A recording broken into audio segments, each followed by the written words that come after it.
hard to tell about a potential cause because from the pictures we've seen, I've only seen the pictures that everyone else is. But let's just recap a little bit on why the decision making happened as it did. So I'm just going to pause it here because at this stage, Roma is this car on the left-hand side of the track. That's Kvyat over there. Now, one thing to keep in mind is the mirrors on the Formula One car are quite small. And I do wonder, because his line of sight would probably be only about there.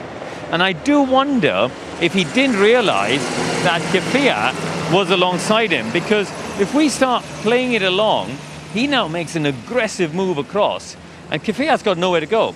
He's got nowhere to go, and eventually they make contact. So I do wonder whether he didn't actually notice that he was there. We've obviously seen some debris earlier during the red flag, but let's take another look at it here. Just slow it down.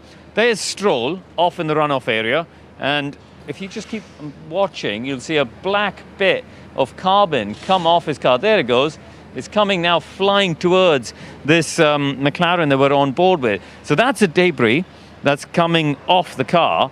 And if we go on board with Grosjean, you'll see it come towards his front right tire. So there's the racing point off in the runoff area, up towards the right. Here's Grosjean. You're going to see this Alpha in front disappear off to the left-hand side of the track, and there is the bit of debris. It's just about to make contact with his front tire. And whether he was, I don't know, distracted by it or it had an effect on his next action is the question only he can answer, because now look at his hands.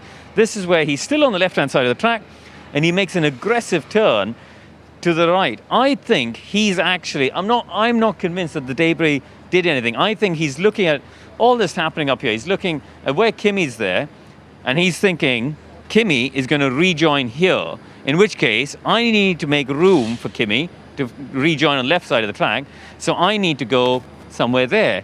But I think the problem is he's made too aggressive a turn without realizing Kvyat is alongside.